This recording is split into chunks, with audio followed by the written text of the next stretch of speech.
কুমিল্লার মধ্যে যে এত সুন্দর একটা জায়গা আছে না গেলে বুঝতেই পারতাম না। গুমতির আশেপাশে তো অনেক রিসোর্ট এবং রেস্টুরেন্ট দেখা যায়, কিন্তু এই রিসোর্টটা কিন্তু একদমই নতুন, এখনো কিন্তু উদ্বোধন হয়নি। রিসোর্টের মধ্যে ঢুকে প্রথমে আমার নজর কেড়েছে এই ডুপ্লেক্স বাড়িগুলো। আমার কাছে এই বাড়িগুলো এত সুন্দর লেগেছে। তবে আপনাদেরকে জানিয়ে রাখা ভালো, রিসোর্টটি যেহেতু এখনো উদ্বোধন হয়নি, তো এখানে কিন্তু প্রবেশ করা নিষেধ। আর যদিও আপনাদের খুবই যেতে ইচ্ছে করে তাহলে ওনাদের থেকে পারমিশন নিতে হবে, তারপর টিকিট দিয়ে ঢুকতে হবে। ভাইয়াদের কাছ থেকে জানতে পারলাম খুব সম্ভবত কোরবানি ঈদের পরে এটা উদ্বোধন করা হবে, তখন কিন্তু আপনারা খুব সহজেই যেতে পারবেন। এই রিসোর্টের কাজ কিন্তু এখনো কমপ্লিট হয় নাই, তারপরও কত সুন্দর লাগছে দেখেন। এখানে আরো অনেক কিছু করার বাকি আছে, ভাইদের কাছ থেকে জানতে পারলাম।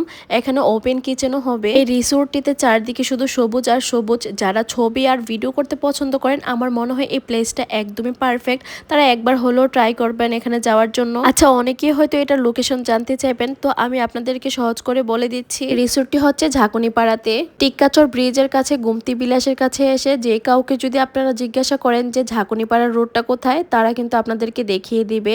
তারপর এই তো হাতের ডান পাশেই কিন্তু এই রিসোর্টটা। আমি কিন্তু আপনাদের সুবিধার জন্য একদম রাস্তা থেকে দেখিয়ে দিচ্ছি কিভাবে যেতে হবে। আর এটা যেহেতু বাগান বিলাস রিসোর্ট অ্যান্ড ইভেন্ট সেন্টার, আপনারা চাইলে আপনাদের প্রিয়জনদের বিয়ের সুন্দর সুন্দর মোমেন্ট গুলো ক্যাপচার করতে পারবেন। তো আজকের মতো বিদায় নিচ্ছি, দেখা হবে অন্য ভিডিওতে। আল্লাহ হাফেজ।